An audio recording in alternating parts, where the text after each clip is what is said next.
반갑습니다. 반갑습니다. 오늘 공부는 무본편 13장은 마음 공부 기점, 또 교화 사업의 기점, 마음 공부하고 제도 사업, 구제하는 제도 사업의 기점을 어디 둘 것이냐 하는 기점에 대한 말씀이에요. 한번 같이 읽으시겠습니다. 10상 말씀하시기를 측량하는 사람이 먼저 기점을 잡음이 중요하듯이 우리의 공부 사업에도 기점을 잡음이 중요하나니 공부 기점은 자기의 마음 공부에 두고 제도의 기점은 자신의 제도에 둘지니라. 그러나 자신을 다 제도한 후에 남을 제도하라는 말은 아니니 마음 공부에 근본하여 모든 학술을 공부하고 자신 제도에 힘쓰면서 제도 사업에 힘을 쓰라 함이니라.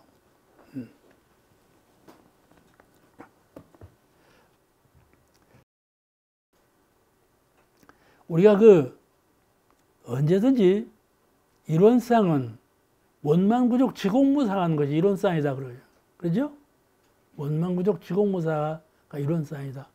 대부사님께서 신법의 표준을 세우실 때 이론은 원망부족 지공무사하다. 이걸 깨달아야 견성한다. 이 말씀을 하셨는데 이론상 법어에서 이 원망부족 지공무사한 이론상을 항상 떠나지 않아요.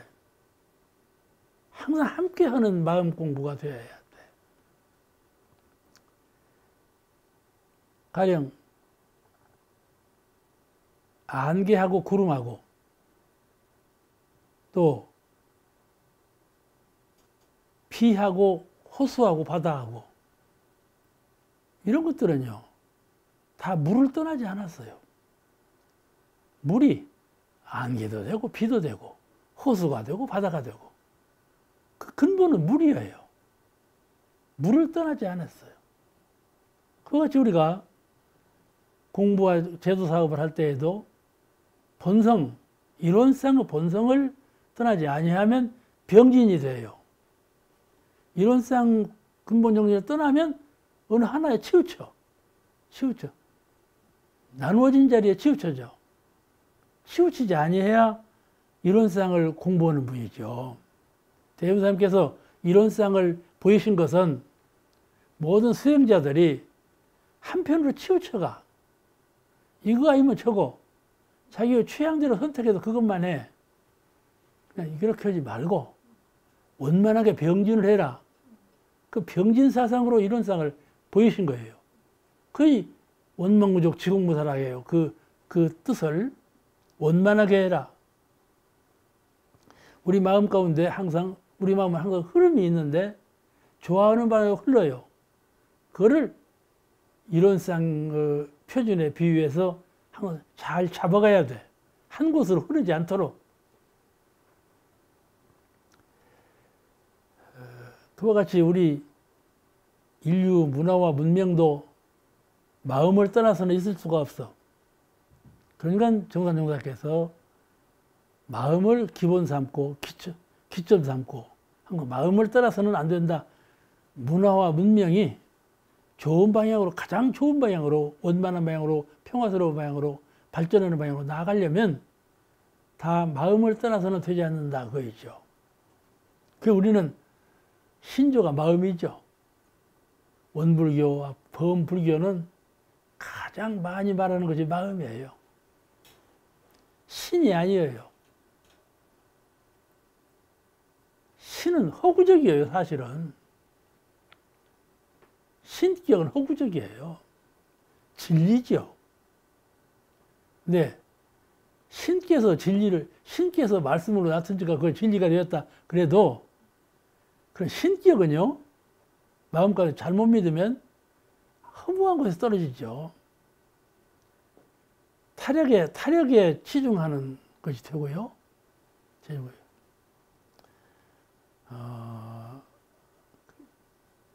믿음에 치중하는, 수행을 위주로 하지 아니하고 믿음에 치중하는 그런 방향으로 흘러갈 수가 있고, 절대적 신봉을 하기 때문에 안 될 것으로 될 것으로 알아. 알겠죠?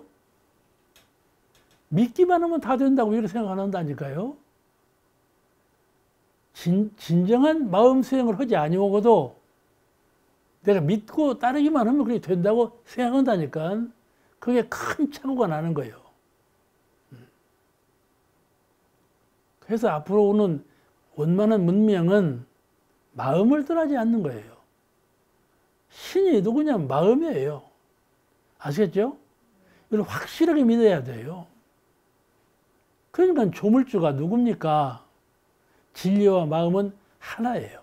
신과 마음은 본래 하나예요. 근데 그걸 나눠가지고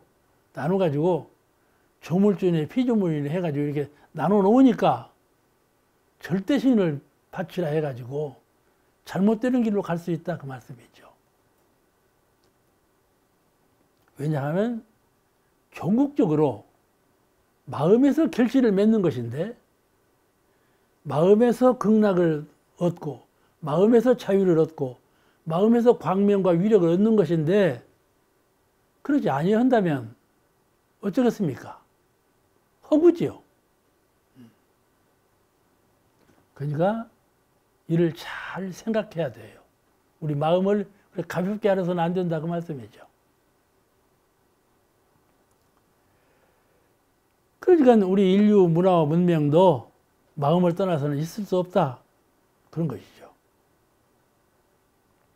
그런데 우리가 인생을 살면서 인생을 10이라 한다면 그 중에 하나만 마음 공부에 활용해도 그건 세상에 유용한 사람이야. 그런 사람은 막 세상을 살 때 10으로 산다면 그 10으로 사는 세상을 하나만 마음 공부에 활용을 해도 그는 세상에 유용한 사람이다 그 말이에요. 근데 그러지가 못해요. 그러니까 의식으로만 판단하지 말고 이 속마음의 사고력, 마음으로 하는 사고력, 그걸로 행동해야 돼요. 그러죠? 대답을 하는 거야. 알든지 모르든지 넘어가는 것이죠.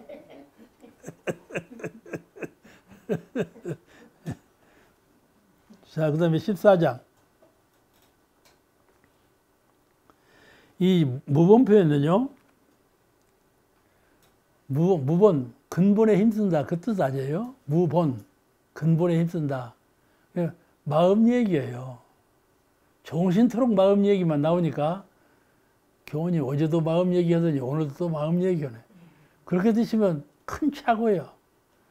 다 마음에 관한 일관된 말이면서도 전부 그 의미가 다르게 표현되는 것이니까는 잘 공부하셔야 합니다.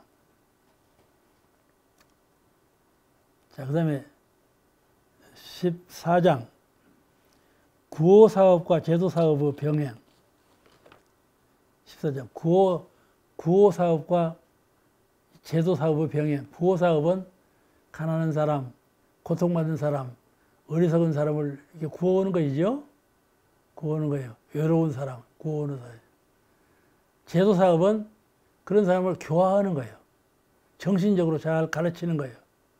그러니까 구호사업과 제도사업을 병행하라. 그런 뜻의 말씀이 여기 14장에 나와 있어요. 먼저 한번 읽으시겠습니다. 14. 해방 후 전제동포 구제사업을 하게 하시며 말씀하시기를 구제사업에는 구호사업과 제도사업의 두 가지가 뜻이 있나니 전제동포에게는 우선 구호사업이 시급하나 거기에 그치지 말고 반드시 제도사업을 아울러 하여야 하느니라. 물질과 무력으로 어찌 참다운 행복과 평화를 이룰 수 있으리요.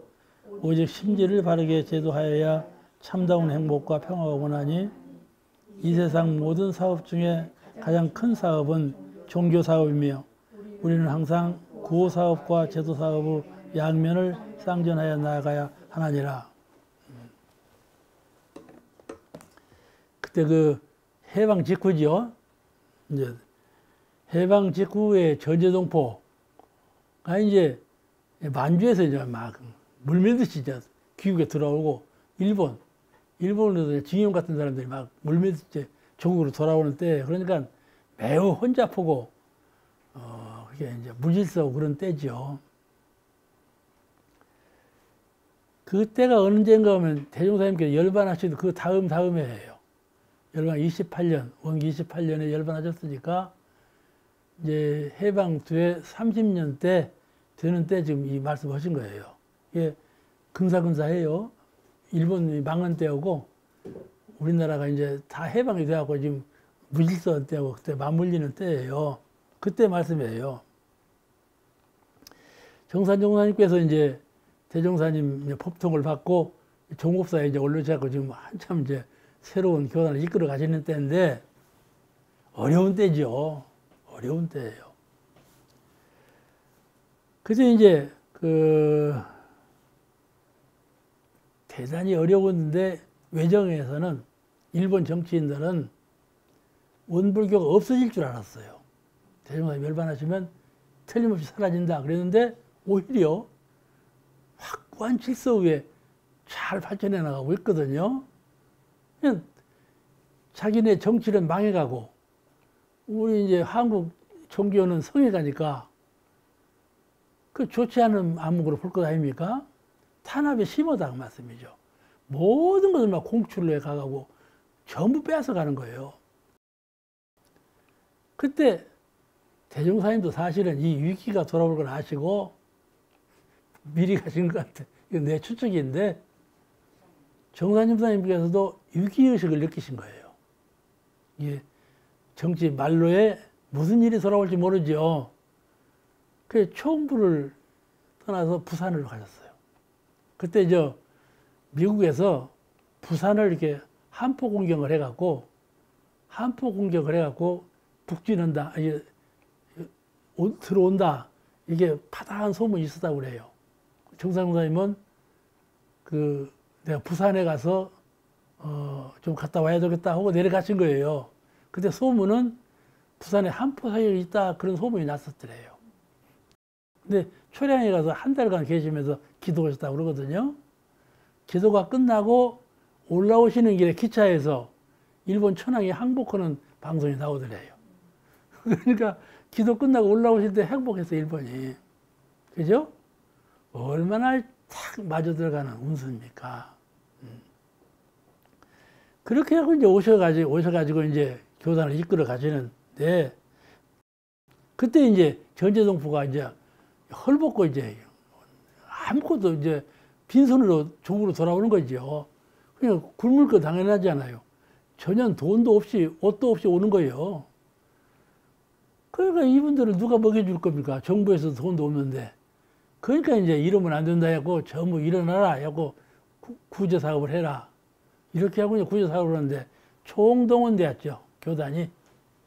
그래가지고 익산에서 6개월간, 익산에 12개월간, 서울에서 16개월간, 또 부산, 전주 같은 데서 전부 봉사단이 봉사를 시작했어요. 그래가지고 그 오랜 기간 동안 혈심적으로 봉사를 했어요. 이제 정부에서 인정을 받았죠. 불법연구회가 아주 그 정성을 다해서 이번에 헌신적으로 노력했다는 걸 아니까 이제 그 일본 사람들 물러가고 적산이라고 그러죠. 적산 처리할 때 이제 부산도 신사가 원불교에 불화를 주었고, 우리 동산선원 있는 여기 익산의 신사, 그것도 원불교로 불화해 주었고, 그러잖아요. 또 서울에 있는 용각사든가, 그때 이름 잊어버렸네. 그 절도 원불교로 불화해 주고, 그래서 서울교당이 생기고, 이리교당이 생기고, 동산선원이 생기고, 어디입니까? 서울교당, 부산교당. 그때 다 생겼어요. 집을 공짜로 얻은 셈이죠. 이만큼 대외적으로 우리가 혈심적으로 봉사했다는 걸 인정받은 그런 구제사업을 했어요. 그 구제사업의 훨씬 본문이에요. 구제사업을 할 때 구호사업, 물질적인 구호사업도 하지만은 정신적인 제도 사업도 같이 하라. 이렇게 병행할 것을 명령하신 거예요. 우리는 이 말씀을 무엇이든지 할 때에는 이렇게 물질적인 구호 사업과 같이 육체적인 또는 생활면에서 도움을 주는 이런 역할도 우리 종교인으로서 해야 되고, 그보다도 선행할 것은 정신적인 개혁, 마음을 계도해주는 교화 사업을 근본적으로 해서 양면을 갖추어라. 물심양면을 갖춰서 제도 사업을 해야 된다. 이것이 우리의 지침이죠. 영육상전의 근본 취지에서 이런 지침이 나온 것이죠. 이제 이것이 이제 교화에 그때 이제 불법연구회가 대사회적으로 이제 크게 인정을 받는 그런 때였어요. 그래가지고 그런 실력 저런 실력이 합해져 가지고 우리가 지금 교단이 이렇게 장성한 거죠. 한국에 있는 신흥종교가 어느 종교가 지금 있습니까? 다 도태되어 버리고 말았어요. 원불교만이 지금 4대 종교에 지금 군림하고 있고, 우리 원불교는 국내보다도 아마 서양에서 크게 이제 발전할 거예요. 힘이 그쪽에서 밀려올 거예요.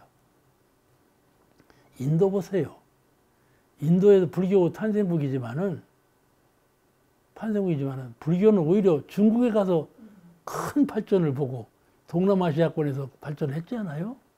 그와 같이 등하불명일 수가 있어요. 근데 이제 교세는 그런 문명국에서 더 환영하고 받아들여가지고 훌륭한 교세 확장이 될 것이다. 그렇게 믿고 있습니다. 본문에 의하면 해방 후, 본문에 이렇게 말씀하셨어요. 해방 후 전제동포 구제사업을 하게 하시며 말씀하시기를, 구제사업에는 구호사업과 제도사업의 두 가지 뜻이 있나니 전제동포에게는 우선 구호사업이 시급하나 거기에 그치지 말고 반드시 제도사업을 아울러 하여 하나니라.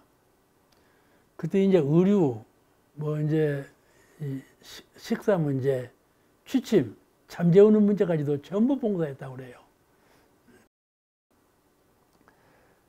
그러니까 육체적인 궁핍이 있을 때는 육체적인 궁핍을 해소하는 것이 제일 우선적인 급선무지요. 그런 구호 사업을 잘 하고, 또 정신적인 지혜와 자유를 위한 제도 사업도 항상 뒤따라야 된다. 그런 말씀이에요. 본문에 또 이렇게 말씀했어요. 물질과 무력으로 어찌 참다운 행복과 평화를 이룰 수 있으리요. 물질과 무력으로. 요새 우리 나라의 국책을 보면 경제 제일주의죠. 세계 전체가 그래요. 자기의 호국, 자기의 나라의 발전을 위해서 경제 제일주의요. 일본도 보세요. 근접국인 우리나라를 그렇게 경제적인 침략을 하려고 하지 않아요? 경제 제일주의요. 이게 물질 제일주의죠. 그러니 물질과 무력으로 어떻게 세계가 평화를 이루며 나라가 발전을 기할 수가 있겠는가, 그 말씀이죠. 오직 심지를 바르게 하고 제도하여야 정신 마음 문제를 바르게 하고 그런 제도 사업을 펴야만, 그래서 양면을 쌍전하여야 할 것이니라, 이런 말씀이 본문에 나와 있어요. 예, 세상에 제일 큰 사업은 종교 사업이요. 여기 그 말씀 나와요. 이 세상 모든 사업 중에 가장 큰 사업은 종교 사업이며, 이 말씀이 나와요. 우리는 모든 사업 중에 훌륭한 사업이 공장을 잘 짓고 경제 사업, 경제하고 과학적인 연구 사업이라고 생각하지 않아요? 근데 사실은 종교 사업이 가장 근본적인 인류 부흥의 문명 사회를 이끄는 근본이 된다, 그런 주장이시죠. 사람들 뇌리에는요, 정치를 잘해야, 경제를 잘 일으켜야, 이런 사상으로만 꽉 쩔어 있죠. 이것을 종교 사업이 근본이 되어서 해야만 이 세상이 평화로운 세상이 된다. 그래서 종교 사업이 가장 근본적인 사업이다. 그걸 주장하신 것이죠. 이런 주장의 말씀도 그냥 얼른 하시는 말씀이 아니에요. 앞으로 문명한 사회는 종교 사업이 제1위가 되는 그런 사회가 될 것이다. 이렇게 전망하는 것입니다. 그런데 이 종교는 물질을 서로 나누고 그런 구호사업하고 정신을 주로 계도하는 그런 제도사업, 이 사업이 병행되어야 종교의 본본사를 다하는 것이 된다. 그런 말씀으로 제14장이 되어 있어요. 시간이 얼마니까 마지막으로 제15장 공부하십니다. 15장은 우리가 원력을 가질 때 바른 원력을 세우라. 사람이 무슨 일을 할 때 소망이 있죠? 하고 싶은 소망이 있는데 그 원을 가질 때 그 원을 바르게 가져라. 그런 뜻의 말씀을 15장에서 하시고 계세요. 한번 읽으시겠습니다. 15. 말씀하시기를 남에게 이익을 줌이 길이 많으나 바른 발언 하나 일어나게 하는 것이 성함이 없고 남에게 해독을 줌이 길이 많으나 나쁜 발언 하나 일어나게 하는 것이 더함이 없나니 발언은 곧 그 사람의 영생의 선악의 종자가 되는 까닭이니라 그랬어요. 선한 마음의 종자, 악한 마음의 종자. 이 마음의 종자를 잘 일어나게 하는 일, 나쁜 마음의 종자를 잘 소멸시켜 주는 일, 그 일이 가장 큰 일이다. 그 말씀이죠. 우리가 사람을 대할 때, 남을 대할 때 그 사람의 전로를 위해서 선한 마음을 잘 일으키도록 그렇게 선도해야 된다.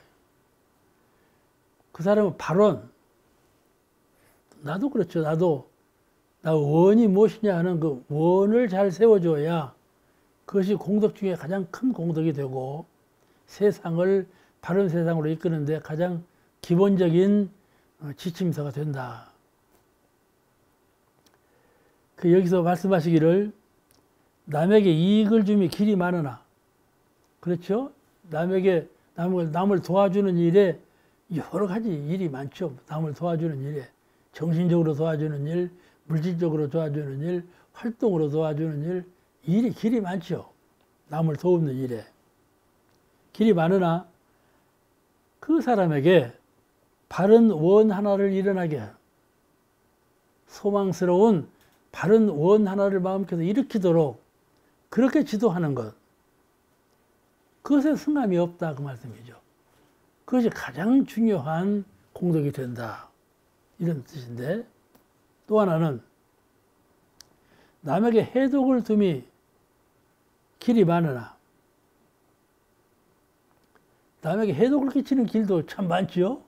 많아요. 근데 나쁜 발언 하나, 남에게 해독을 끼치는 일이 많은데 그 가운데에도 사람에게 나쁜 발언, 너 이렇게 해라 하고 가르칠 때 아주 악한 마음을 내게 하는, 그럴 수 있죠. 악한 마음을 내게 하는 그런 나쁜 발언 하나 이렇게 하는 것이 더함이 없다. 남에게 해를 끼친다고 하지만은 해를 끼치는 것 가운데 제일 나쁜 것은 남에게 나쁜 발언을 갖게 하는 거, 나쁜 마음을 내게 하는 거, 그것이 가장 나쁜 것이다 그 말씀이죠. 없나니, 더함이 없나니 발언은 곧 그 사람의 영생의 선악의 종자가 되기 때문이라. 그 사람의 영생에 바른 마음 하나가 내는 그 종자는 계속해서 선업을 쌓아갈 것이고, 악한 종자 하나 내게 한 사람은 계속해서 악한 종자를 일으키게 되나니까 그 발언 상태, 악한 마음의 발언과 선한 마음의 발언심, 이걸 내게 하는 것이 가장 중요한 문제다. 우리 흔히 하는 말로 이런 말을 해요. 새벽에 부는 바람, 바람까지 간다. 밤까지 간다. 그러죠? 새벽에 한번 바람이 휙 일어나. 밤까지 불어. 이 마음에도 뭔 종자가 일어나면 그 종자가 자꾸 연을 달고 해서 또 이렇게 커지고 이어진다. 그 말이에요. 우리가 왜 중생이 되었습니까? 중생이 되었는가? 그것은 나쁜 마음 하나의 종자가 자꾸 연이 되어가지고 중생이 된 거거든. 누가 부처가 되었습니까? 선한 마음의 종자가 자꾸 연이 돼서 부처가 된 것이다. 그 말씀이죠. 그러니까 다른 사람에게 마음을 일으킬 때 선한 마음의 종자를 일으키도록 발원해 주는 거다고. 그 마음의 종자를 일으키도록 원을 세워주는 거다고. 이게 큰 관건이 된다. 그런 뜻이에요. 원을 일으키는데 좋은 원을 일으키도록 그러라.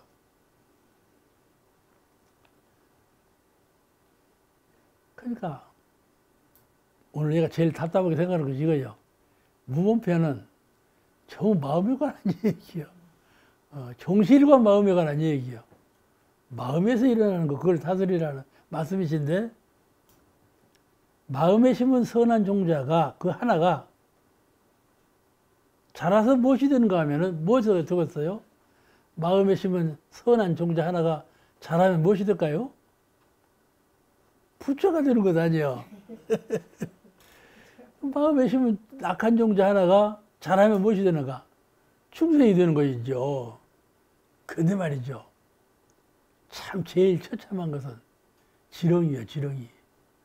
아이고, 나 지렁이를 보면 너는 어째서 지렁이가 되었냐? 그거이 말이죠. 악한 마음의 종자가 자라서 그리 된 것 뿐이다. 그 말씀이죠. 전혀 의식이 없어요. 그냥 기운으로만 살아요. 지렁이나 저런 지하층에서 사는 미물들은요, 영식이 없는 것 같아요. 그냥 먹고 똥 싸고 오는 기운으로만 살지. 아시겠죠? 그렇게 매해진단 말이죠. 지혜가 그렇게 매해져. 그게 뭐냐? 악한 종자 하나가 자꾸 자라서 그리 된 거다 말씀이죠. 그러니까 제일 중요한 것은 내 마음에 선한 종자를 자꾸 키우는, 선한 종자는 매우 작은 것이고 매우 약한 것이에요. 매우 부드러운 것이고, 선한 종자는 어디다 내놓으면 죽을 것 같아요. 아시겠죠? 어디다 내놓으면 경쟁해서 그냥 마멸되어 버릴 것 같아. 선한 마음의 종자는 너무 약하고 부드러워 갖고. 근데 그 약하고 부드러운 선한 종자를 키우면 불보살이 된다. 그 말씀이에요. 그러니까 내 마음 가운데 자꾸 밀밀한 선한 마음의 종자를 잘 키우는데 정성을 들이고 공을 들이라. 그렇지 않으면 성불을 할 수가 없다. 그런 말씀이에요. 작은 자리에 공들이지 아니하면 성불할 수가 없다. 그런 말씀이니까 우리가 수행을 할 때 얼마나 정밀하게 수행을 해야 되는가 이해할 수가 있지요. 그래서 보통 사람은요, 나무를 심어요. 응? 나무를 심어. 농부는요, 종자를 심어요. 보통 사람은 나무를 심는데 다른 사람이 키워놓은 나무를 갖다가 심어. 네. 농부는 종자를 심어. 그래서 농지 천하대본이라는 말이 나와요. 농지 천하대본. 그 종자를 심어서 천하사의 큰 근본이 된다. 종자를 심는 것이 그런 뜻 아니겠어요? 선한 행동을 하는 것은 수고가 따라요. 그죠? 옥타원님 그러죠? 선한 행동 한번 하려면 수고가 따른다니까. 옥타원님 복을 지려고 노력을 많이 하거든. 창타원님 가만히 있는 것 좀 봐.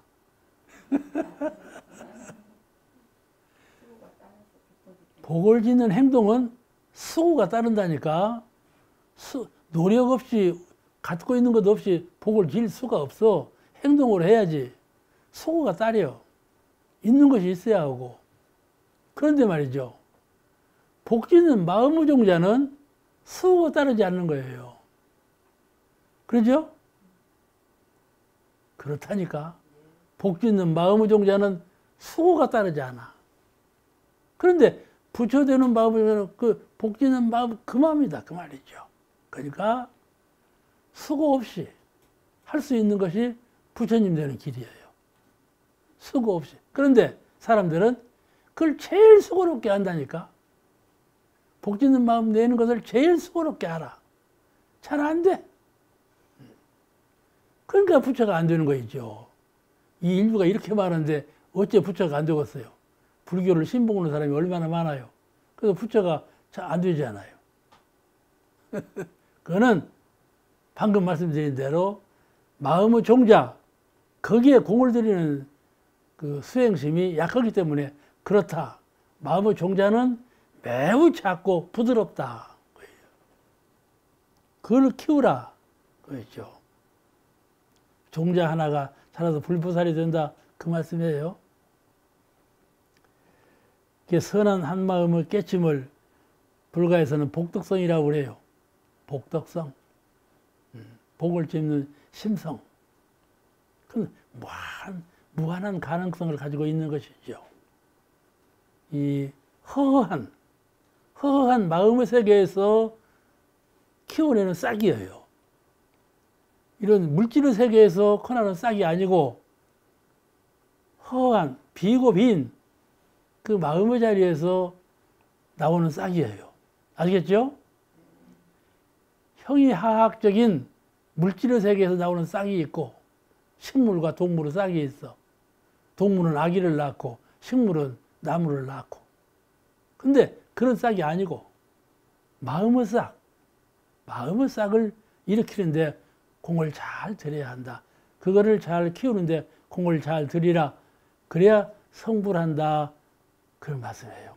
16장 펴시고 한번 같이 읽으시겠습니다. 16장은 교당을 세우는 문제에 대해서 법문하신 말씀이에요. 16. 말씀하시기를 지방 교당 하나 생기는 것이 쉬운 것 같으나 그 지방에 복 있는 사람이 많아야 교당이 서는 것이며 교당 하나 설립하는 것이 다른 물질의 보시보다 공이 훨씬 더하나니 흉년에 기민을 주는 것도 좋지만은 어떠한 사업기관을 벌여 여러 사람이 생활하게 한다면 그 공이 더 클 것이며 한때 물질적 이익 주는 것보다도 학교 하나를 설립하여 모든 인재가 배우게 한다든지 훌륭한 연구로 만인의 편리를 도와준다면 그 공이 더 나을 것이 아닌가. 하물며 그보다 더한 도학의 기관으로 교당을 세우고 도덕을 가르쳐서 모든 사람이 함께 길이 선인이 되게 한다면 그보다 더 큰 복이 어디 있으리요. 그랬어요. 문장이 좀 길죠? 오늘은 교당 세우는 것에 대한 법문이에요. 지방에 교당 하나 세우는 것이 쉬운 것 같아도 그 지방에 복 있는 사람이 많이 살아야 그 지방에 교당이 서게 된다. 그런 내용의 말씀이에요. 우리가 그 동천에 해가 뜨지 않아요? 해가 뜨면 높은 산부터 비치죠. 그건 당연하잖아요. 그럼 왜 그러냐 하면은 빛의 성질이 높은 곳부터 비치기 때문에 그렇잖아요. 그죠? 그죠? 그러니까 대중 가운데 지혜가 밝고 정신 기운이 높이 솟은 분이 법의 빛을 먼저 받는다 그 말씀이거든요. 그죠? 되게 마을이 함께 사시죠. 그래서 우리 원불교도 한 마을이 원불교인 아니면 못 사는 데가 있어. 그 마을은 원불교촌이다. 이런 곳이 몇 군데 있어요. 그렇게 같이 유유상종으로 모여 살아요. 이 삼세를 통해서 불법에 대한 이해가 깊고 높으면 정신기운이 밝게 뜨거든요. 우리가 연불, 주문을 오래도록 정성스럽게 외우면 정신기운이 둥둥 떠요. 연불도 지성스럽게 오래 하면요. 연불 끝이면 하늘에 있다가 자기가 땅에 뚝 떨어지는 기분이 들거든요. 그렇게 뜬다는 말씀이죠. 그런 말씀이에요. 그런 기운이 뜨는 곳부터 먼저 법의 빛이 비친다. 그런. 또 불법을 잘 봉대하는 그런 그 복덕을 많이 쌓은 사람, 복이 많은 사람, 지혜가 밝은 사람한테도 먼저 불법이 먼저 비치고, 복이 많은 분에게도 불법이 먼저 인연이 닿는다. 그래서 응하는 기운이 있어요, 이렇게 서로. 응하는 기운이 있어. 해복간에. 그 기운이 승하면 서로 만남이 빠르지 않겠어요? 그죠? 기운이 승하면 만남이 빠르죠.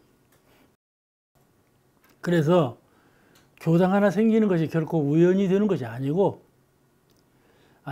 과거 세상에 깊은 불연이 있어서 그 불연 따라서 법연 따라서 거기에 의해서 법을 맺게 된다. 그것을 강조하신 말씀이에요.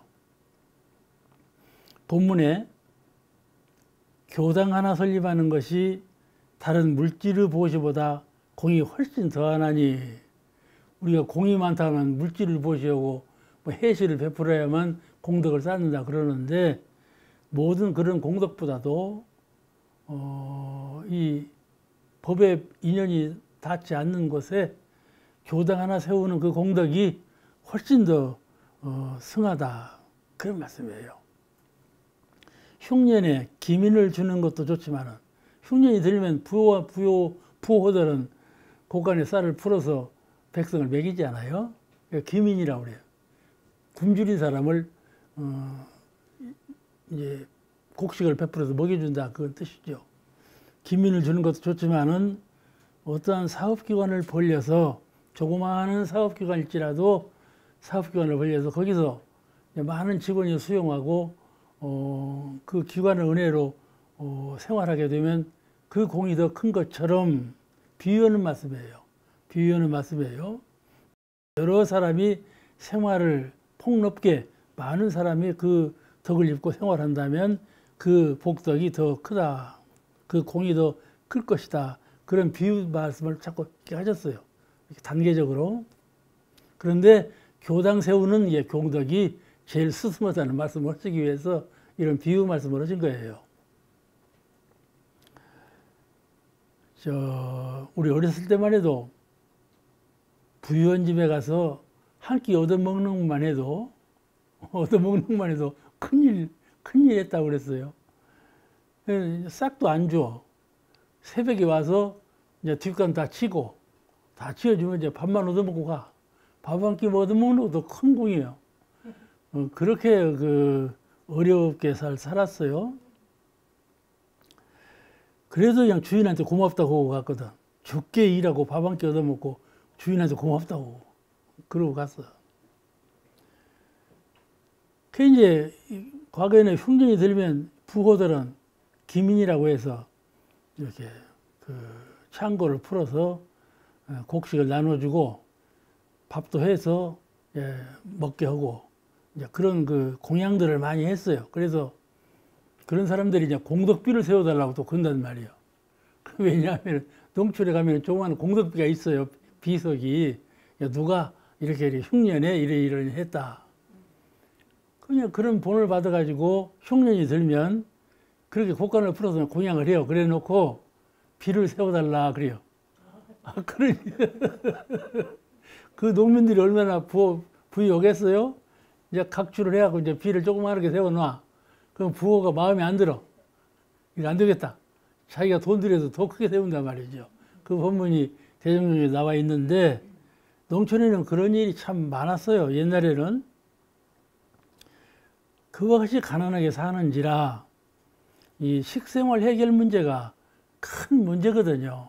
그러니까 한 사람에게 그렇게 밥 한 그릇씩 주는 것보다는 조그마한 생산기관이라도 세워서 여러 사람이 그 은혜를 입고 살게 하면 더 큰 복덕이 될 것이고, 그렇게 물질적으로 먹고 살게 하는 복덕보다는 정신적으로 제도받게, 그 마음을 공부해서 제도받을 수 있는 그런 기회를 주는 법당, 교당 하나를 세우는 것이 모든 복덕보다 더 큰, 더 수승한 복덕이 된다. 그런 말씀이시죠. 그래서 본문에 또 이렇게 말씀하셨어요. 한때에 물질적 이익을 주는 것보다도 학교 하나를 설립해서 모든 인재가 배우게 한다든지, 그렇죠? 옛날에는요, 학교 하나 세우는 일이 큰 아주 표준이었죠. 누구든지 사업 계획이 있는 분은 학교를 세웠어요. 문명대치라고 해가지고 학교 세우는 일이 제일 사업 중에 큰 사업이다. 공덕 중에 제일 큰 공덕이라고 이렇게 인지가 되었기 때문에 소원이 있다면 학교 하나 세우는 일이에요.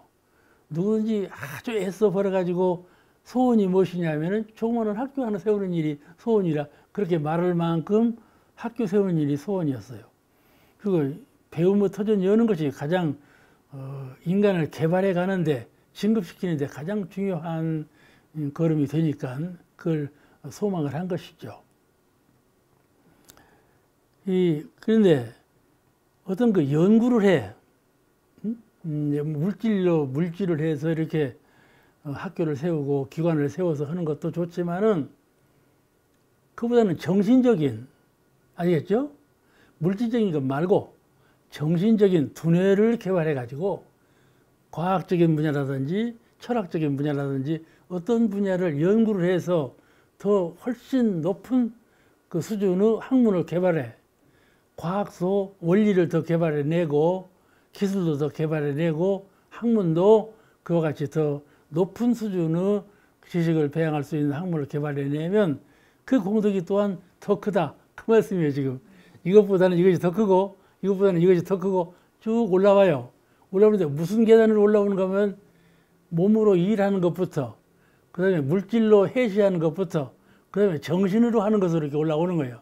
그러니까 최고 정상이 이제 제도하는 일이라 교화로서 제도하는 일이 제일 높고 큰 공덕이 된다. 그 말씀을 하시려고 지금 차차 인거에서 하시는 말씀이거든요. 그래서 물질적 도움보다는 정신적 도움이 더 공덕이 크다. 그런 말씀이세요.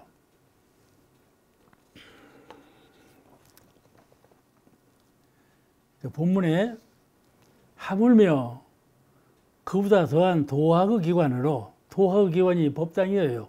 교당인데 도학의 기관으로 교당을 세우고 도덕을 가르쳐서 모든 사람이 함께 길이 선인이 되게 한다면 그보다 더 큰 복이 어디 있으리요. 이건 선인이 아니고 선인. 선인하면 신선선자 선인이 되고 선인하면 선한 사람 선인이 되고 그래요. 발음을 빨리 오고 늦게 오고 의미가 달라져요. 선인, 선인 이렇게 달라져요. 이거는 책갈 쓴다 선인이에요. 선인이 되게 한다면 더 큰 복이 어디 있으리요.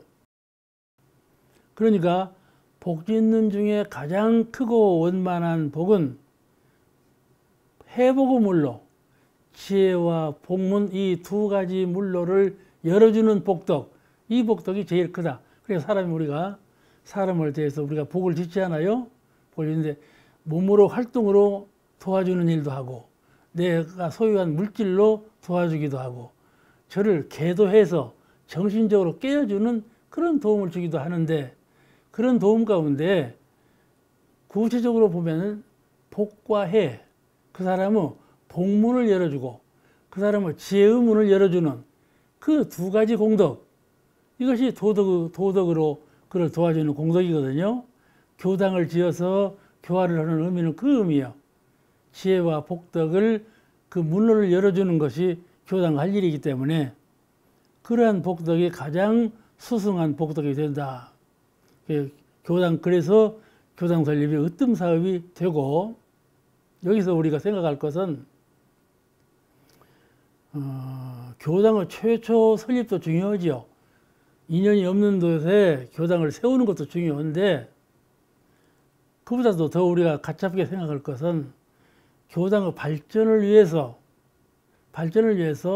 한 사람 한 사람 교화하는 일, 이 일이 교당 하나를 세우는 것하고 같은 거다 말씀이죠. 그 의미를 잘 깨달아야 돼. 우리가 내가 살고 있는 내 집 앞에 마당을 쓰는 일이 저 달나라에 달을 쓰는 일과 같은 일이에요. 그죠? 제가 마당을 쓰니까 어느 분이 나를 평가하기를 인사는 코앞만 싫어. 그렇게 평가를 한단 말이에요. 인사는 자기 코앞만 쓴다고. 내가 코앞만 쓰지. 그러면 누구 코앞까지 쓸 거예요, 그러면. 그러니까 원로원 원장이 뭐라 그러는 거니? 코앞도 안 쓰는 사람이 문제지. 그렇게 웃은 일이 있다니까. 자기가 자기 책임 소관에 든 일만 착실하게 잘하면 이 우주는 평화스러워요. 우리 인류는 전부 발전할 수가 있어요. 그런데 자기 책임으로 완수를 안 하니까 문제가 있는 것이죠. 그렇잖아요? 그와 같이 작은 일, 큰 일이 없어. 제가 저 인도 네팔에 갔을 때 그 룸비니에 가면은 모든 나라에서 절을 세웠어요. 우리나라 절이 제일 커. 근데 이제 준공을 못 하고 설립하는 단계에 있어. 그렇기 때문에 대법당에다 부처님을 못 모시고 소법당에다 부처님을 모셨는데 부처님이 너무 작아. 그 중국 불교가 부처님이 너무 크고. 그래서 내가 그 스님 보고, 중국 사원에 가더니 부처님이 이렇게 큰데, 우리 한국 사원은 이렇게 부처님이 너무 작다. 그러니까 그 스님 대답이 걸작이요. 부처님은요, 본래 크고 작고가 없습니다. 그러더라니까. 내가 그래도 그 스님한테 한 방 맞았다니까. 그렇지 않아? 불사는 크고 작음이 따로 없어. 그렇잖아요? 교당을 세우는 그네라고, 내가 한 사람에게 교화를 하는 그 일하고, 한 사람은 마음 하나를 착실하게 복과 해문을 열어주는 그 일하고 똑같은 것이다. 그 말씀이요. 왜냐하면 왜 똑같은가? 시일 차이요. 그 종자가 있기 때문에 얼마든지 확장할 수 있는 것 아니겠습니까? 그러니까 그 법종자, 해보고 물론을 열어주는 법종자, 그것이 가장 중요한 복덕의 근본이 되어서 불교에서는 그것을 복덕성 그래요. 복덕을 짓는 근본적인 씨앗, 근본적인 마음을 복덕성이라 한다. 그것을 가장 중요하게 알거든요. 오늘 여기서 마치겠습니다.